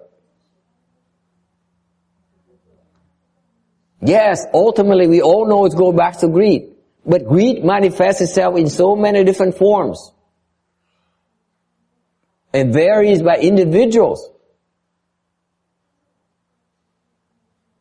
I know that my greed manifests itself like on Sundays I look forward to the good food that's cooked at the temple. And then the rest of the week I eat leftovers. That's okay. As long as I can look forward to to the weekend. Okay?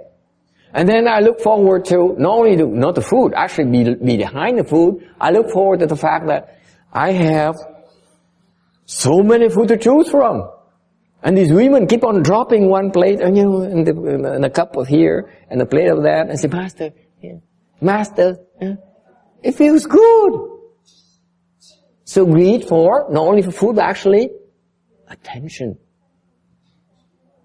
Right? Not only attention, actually it's not attention. This particular person, it's just adoration, more than attention. You see that? It keeps becoming more and more subtle. Now it has a face. It has characteristics. You see?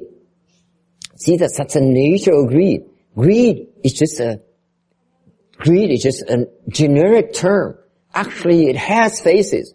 It has characteristics that varies from individual to individuals. That's how beautiful it is. This is why cultivation is a journey of discovery. What you are really made of. You yourself know. Isn't that fascinating?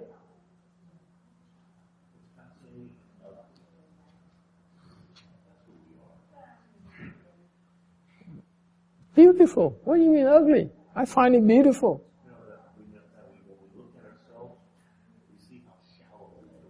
You have such terrible misogyny. Misogyny. He doesn't understand the term. That's why. You're just spoiling my fun. I want to look at his face because I use a word that he doesn't understand. He just says, I don't know what he means.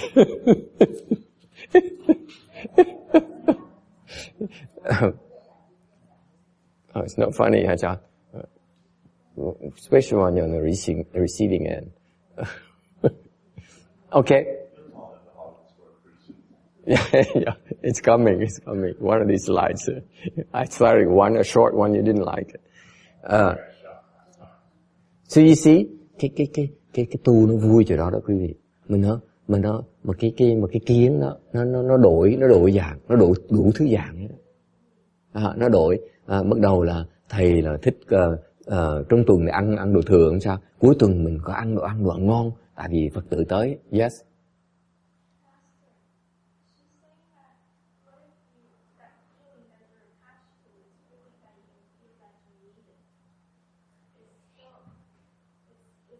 Good question. Let me get to that. Okay, let me explain the Vietnamese before I forget. Okay, thì nói là thấy đồ ăn ngon, thích ăn cuối tuần vậy sao? Được chiên cái chả giò ngon, ăn giò ngon, thích lắm. Okay, xong mình mới khám phá thiệt ra không phải chả giò không mà cái bà mới ngồi đó toàn là dĩa đồ ăn ngon tới dĩa đồ ăn khác. Ở đâu một cái bà một cái người Phật tử tới, ê bấm con cúng thầy, con cúng thầy. Mình mới thấy tại không phải đồ ăn nhiều mà ngon không, mà mình thấy mình được cái sự ân cần của Phật tử mình thích. Okay, là nó thấp, nó còn sâu, đó là cái nguồn tham muốn âm thầm của mình không ai biết được. Okay, là không phải như ân cần không, mà còn thiệt sự có nhiều Phật tử thiệt sự là kính phục thầy nữa, không phải chỉ là ân cần bên ngoài không đâu. Thì cái lòng tham đó cuối cùng nó đi sâu hết, cuối cùng cái vị tìm cái gọi là cuối cùng gọi là cái lòng tham. Cái lòng tham mình nó sâu không thể tưởng, nó đổi tới từng lớp, nó đổi ra cái dạng, nó từng lớp nó khác nhau. Mà quý vị biết không, thầy cũng giảng tiếng Anh tại vì thầy muốn giấu tụi mấy người Anh để quý vị biết người Việt thôi. Quý vị cái tầng cái lớp thứ nhì, lớp thứ nhất thầy kiếm, mà quý vị kiếm ra nó đổi dạng luôn nữa. Lần sau nó đổi dạng, nó không phải tham đồ ăn nữa. Ok, nó tham đồ uống. Quý vị thấy không? Thành ra cái tu nó tuyệt vời sao? Mình đi mình khám phá từng lớp như vậy. Tuyệt vời không? Thú vị, tu thú vị. Chứ đâu phải nó mà là thầy phải chỉ cho con mà con đi một cái ngày mai không tới lập tức. Đâu có tới được. Con phải tìm ra tất cả những cái dạng này nào mới gọi là vui. Nó biến dạng. Cái biến dạng thầy chưa giảng cho người Anh để người Việt nghe thôi. Okay. So the question is, why suppose you feel it's important to you? Okay. The question, bây giờ cái câu hỏi đó rất hay, là nếu như mà con thành thật con nói với thầy, con thú thật với thầy, con cần cái sướng đó khi mà con ngồi thiền. Làm sao bây giờ? What do you do?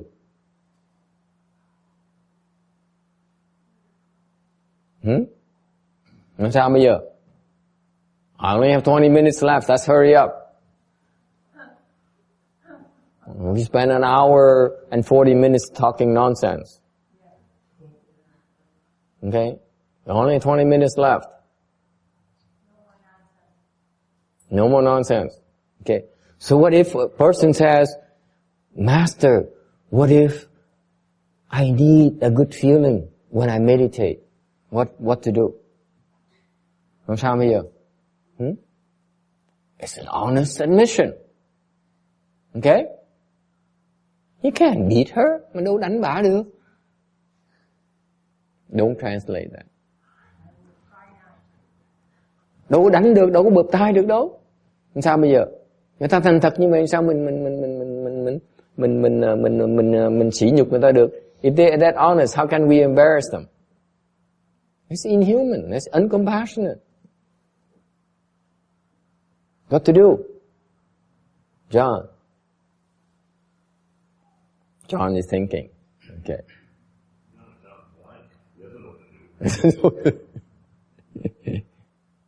CNJ, XJ, he's sleeping. You see, he pretends to sit there actually.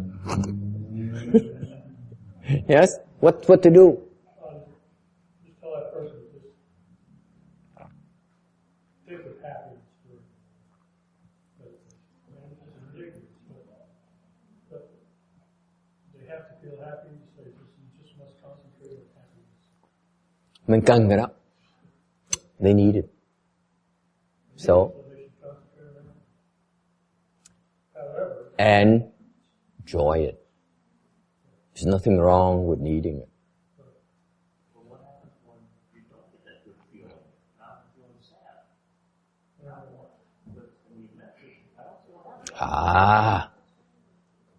But enjoy it, but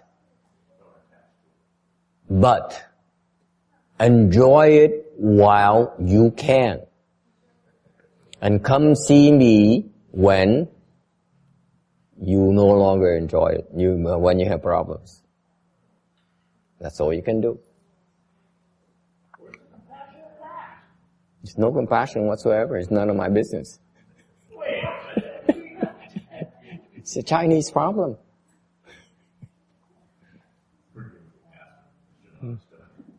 Thì thầy trả lời á, là nếu có thấy cái khoái lạc, mình cần cái khoái lạc đó, thì cứ hưởng lạc đi, không sao. Ok.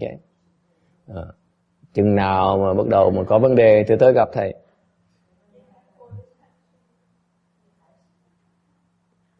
Sao mấy giờ? Cỡ gì mà? The key word is she needs it. If you say you don't need it, then we are inhumane, aren't we? Right? You're ruthless, John. John has no emotion whatsoever. This is horrible. People need it. Give it to them. There's nothing wrong with giving it to them. Let them enjoy it, right? If this is what makes your day, go ahead and enjoy it. Okay? Just keep an open mind and say that some days it will not be the way you want it. Eventually you see that you should not be attached to it. You tell me in advance. That's all you do. Only today. Tomorrow will be another day. Things will change. Explain that to her. Yes.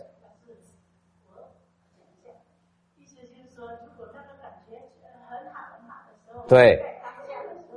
对。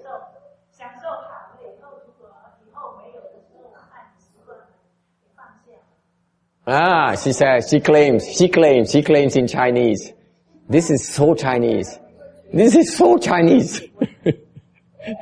She claims that, nó gọi là bào chữa. Tiếng Việt gọi là bào chữa.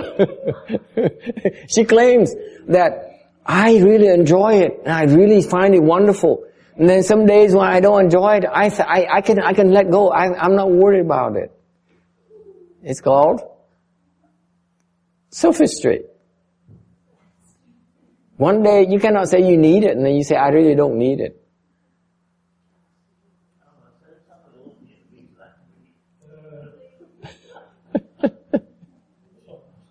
Yeah. This all seems really silly to me.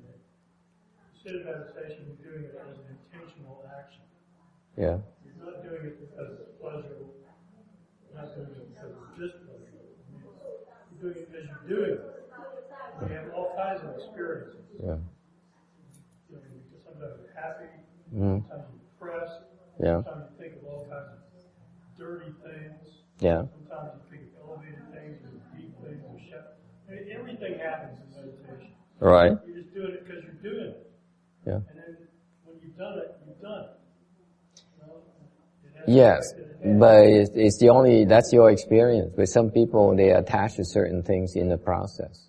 They can't tear it off, because you tear it off, you're gonna take the fingers with you, in the process. You can't. You understand that?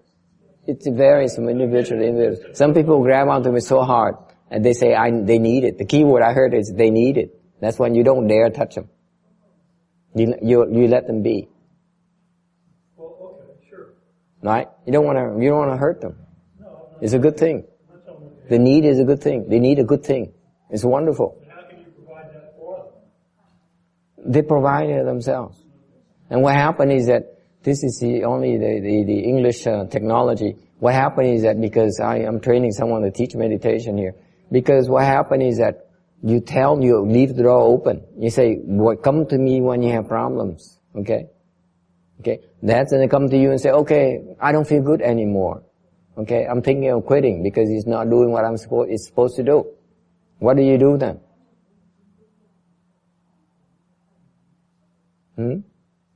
What do you do? Give them encouragement. You tell them then, it's a passing phase. You will feel good again very soon. And then he might come to your door every day and ask to feel like crap every day. Yeah, and then come back. Don't bother me until you feel good again. No compassion at all. That sounds like a good method. You see?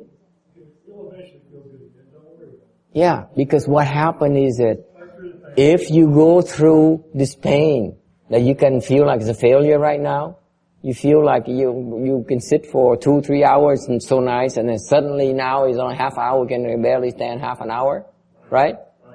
And you feel like quitting. You say, oh, this is not working, something is wrong in my life, something is wrong. The master says, keep going, it will feel bad temporarily, and then it will feel good again. And I tell you a little secret. When you feel good again, you'll feel even better than before. And then I go for a month at a time feeling lousy. Yeah. Because as long as you prepare to feel lousy for a month at a time, and then you overcome that, okay, you feel so much better than before. That's called progress. Progress. You don't want to be stuck there, do you? There you go. Nghe hiểu không Kim Điệp? Người ta nói bây giờ ta có, nó thầy con cần cái cảm giác mà sung sướng khoái lạc đó.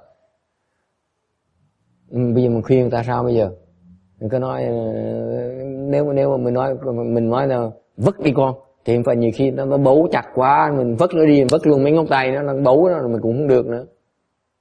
Ok, thì mình làm cái thầy đơn giản này về cái cương vị người thầy á, người ta phải nói con cứ cần đi, nó rất là tốt. Cần cái tốt đâu phải là đâu có tai hại gì đâu, đúng không? Nhưng điều có tai hại nó chỉ xảy ra sau khi mà nó bắt đầu nó xấu, có nó cảm giác khó chịu, nó đòi bỏ cuộc, lúc đó nó phải cần tới gặp mình để mình giảng cho nó nghe, hiểu chưa?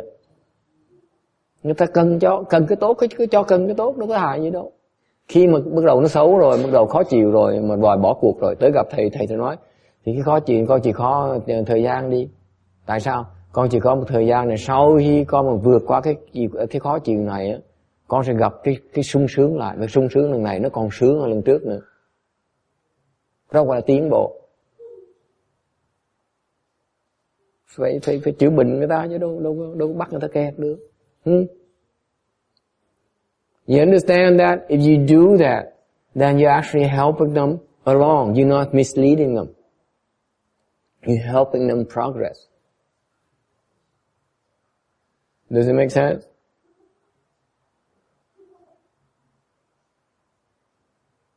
Yeah. All right. Okay, so today, yes, are we happy or are we unhappy? Unhappy. Both.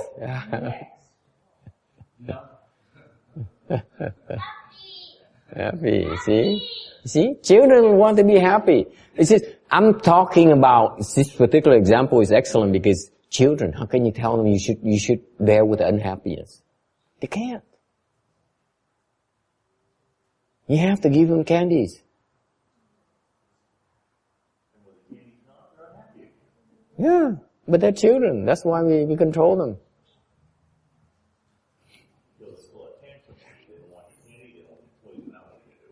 Then you should slap them.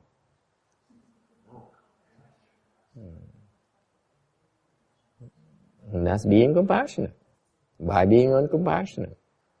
You see, I'm compassionate and uncompassionate at the same time.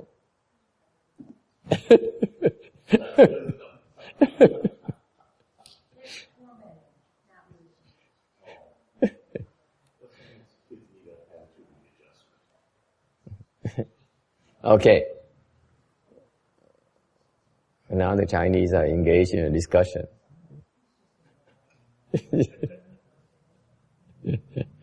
All right. Any other questions? Ai thắc mắc gì khác không?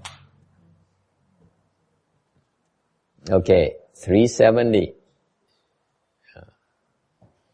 Receive and holding thus Dharma. Subhuti, what do you think? Is there any Dharma spoken by the Tathagata? Subhuti said to the Buddha, "O honored one, nothing has been spoken by the Tathagata." Subhuti, 于意云何？如来所有说法不？须菩提白佛言：世尊，如来无所说。Tu Bồ Đề ông là sao? Như Lai có thuyết pháp không? Tu Bồ Đề thưa Phật rằng: Thế Tôn, Như Lai không có thuyết pháp.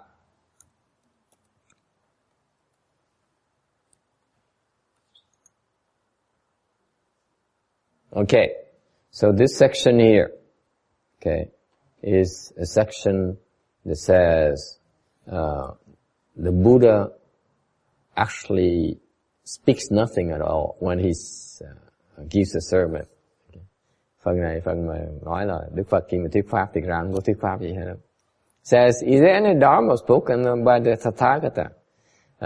Có cái pháp gì mà nói Đức Như Lai nói không? The answer is nothing has been spoken by the Tathagata. Để trả lời là không. Như Lai không có nói gì hết. They notice that he used the word, he changed from Buddha to Tathagata. Okay, for a reason.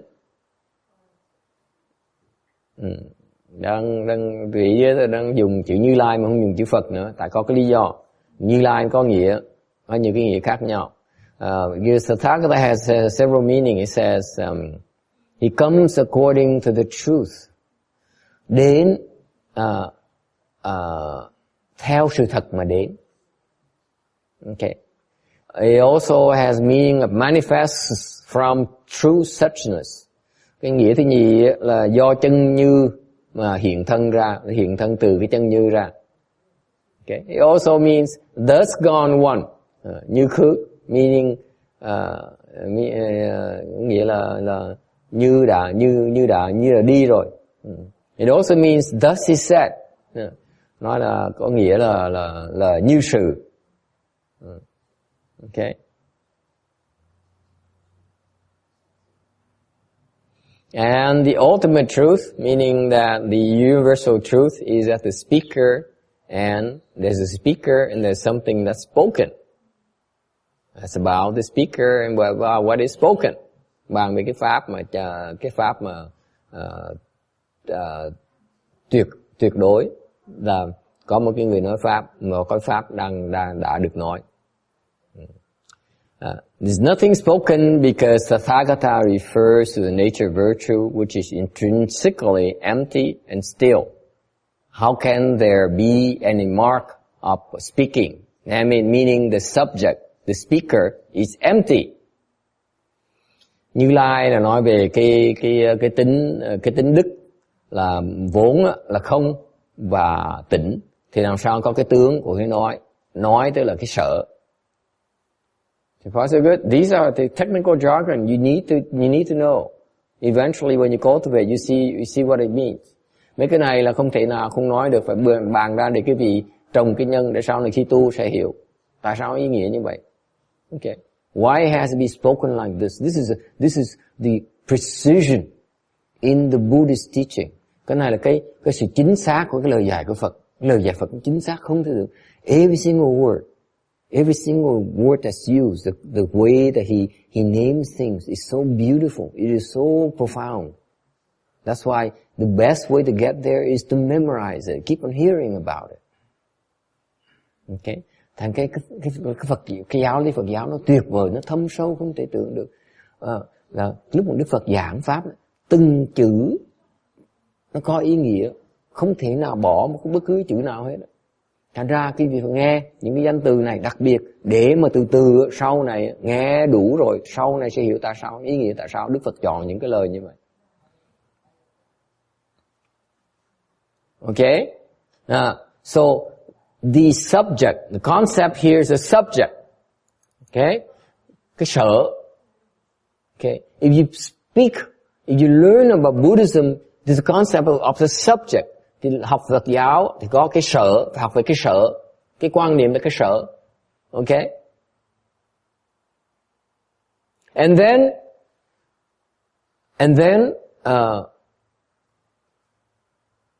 Subhuti, or as empty born, is foremost in understanding emptiness. Ông Tu Bồ Đề là đệ nhất về hiểu cái không. We go that, we elaborate a little bit more later on. Okay. The real prajna, the real mark prajna is that nothing is really spoken at all. Okay. Cái thật tướng bát nhã là không có gì mà nói. Cái đó gọi là xin lỗi, để giảng lộn. Subject là năng chứ không phải là sở. Xin lỗi Kim Điền nha. Người how could he? Năng, subject là năng là cái bản ngã đó. Còn sở là cái mà cái bản ngã nó có cái hành động, sở là bên ngoài của bản ngã. Okay, the subject refers to you. The object is outside of you. Inside and outside, quý vị thấy không? Cái năng là ở trong, cái sở là ở ngoài. This is why we meditate. This is why we practice. So that we become more aware of the differentiation between inside and outside. The good feeling, does it come from inside or outside? Inside. Is it better than outside or not? Good girl. That's why she's my favorite girl. Cái năng với sở nó quan trọng, cái năng là ở trong, sở là ở ngoài. Cái quan niệm năng với sở nó để phân biệt cho vị, phân biệt rõ ràng cái trong, cái nội với cái ngoài. Ngồi thiền, niệm Phật mà sung sướng, lạy Phật mà sung sướng, tụng kinh mà sung sướng, nó ở trong hay là ở ngoài? Nó từ đâu đến? Nó từ ở trong đến, không phải ở ngoài đến. Cái trong, cái sung sướng ở trong đó, nó sướng hơn cái ở ngoài đến. Cái sướng từ ngoài đến là không? Thì có người trả lời là có. Thì nó bởi vì thầy thích cái cô này nhất. Cái sướng mà cái lạc cái vị có từ trong đó, nó lớn hơn cái lạc ở ngoài đem tới cho quý vị. Bởi vì người ta mới tu. I'm telling you, the internal joy and happiness is much greater than a joy and happiness that comes from the outside. Okay? That's why people cultivate. The more you cultivate, the more you discover that internal pleasure is more intense, more pleasurable, much better from the outside. It only comes through cultivation. You cannot speak. Càng tu mới càng thấy là cái khoái lạc đó, nó từ trong nó tạo ra, mình tự tạo ra đó, là ở trong đó, là nó là ở trong cái mình tự tạo ra, nó lớn và nó mạnh hơn là cái khoái lạc mà mình có từ bên ngoài, như ăn uống, như là khen thưởng này nọ. Ngay cái chỉ trích cái khổ sở đó từ bên ngoài nó cũng không thể nào bằng cái mãnh lực bằng ở trong được. Okay. Bởi vì người ta mới tu. Is it clear? We start with teaching you to go inside. Face your pain, face your discomfort. You realize it's internal. It's not, it doesn't come from anywhere. It's internal. Okay? Yes.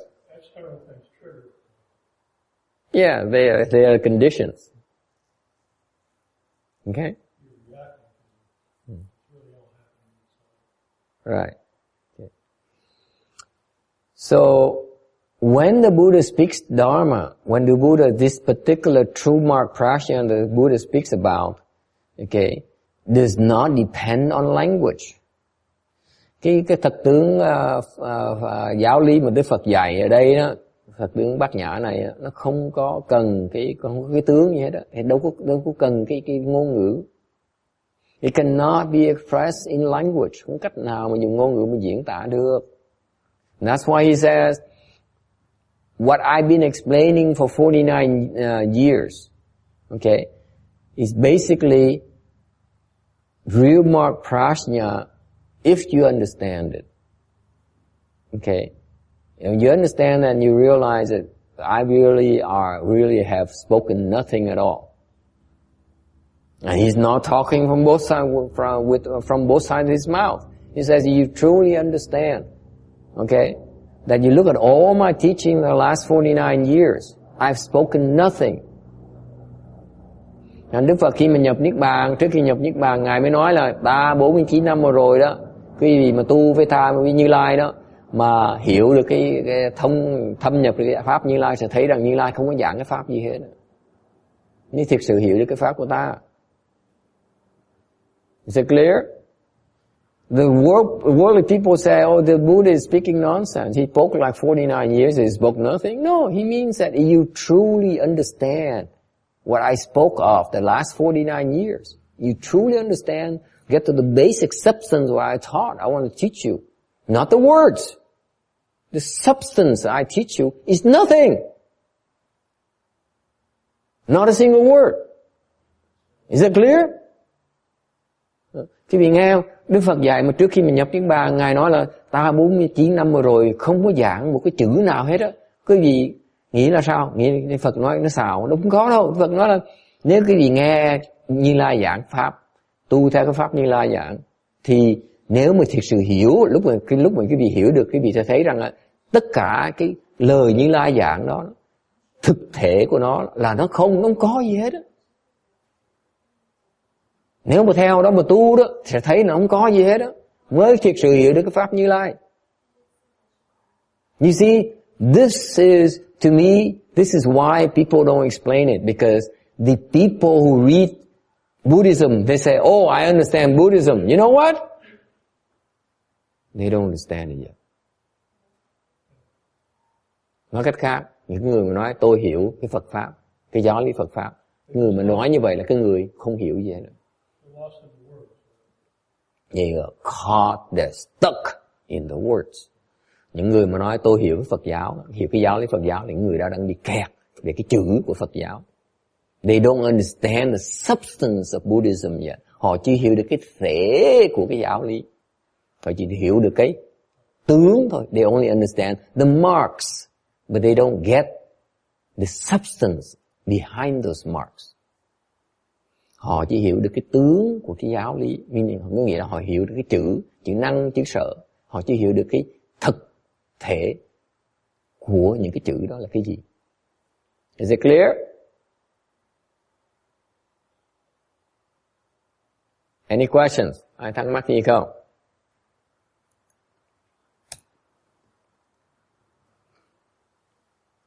So that's why the Buddha says, if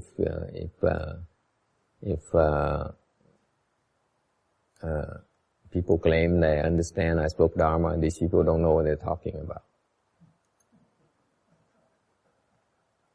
Don't believe them. Okay. Any final questions? Ai thắc mắc gì không? I'm sorry we didn't get to the where I wanted to show you why I'm so violent. No, you have to wait in context. Okay, ngày nay hỏi hơi nhiều, bàn cái hơi nhiều về cái cách mà tu luyện, thành ra tiện có thì giờ đi sâu hơn một tí để giảng quý vị biết về cái phần mà muốn trình bày. Okay. All right. Then if it's agreeable with you, let's stop and do the transference, because we are trying to help Mr. Lê Mộng Ngọ get to the Pure Land. Okay, as quickly as possible. Food.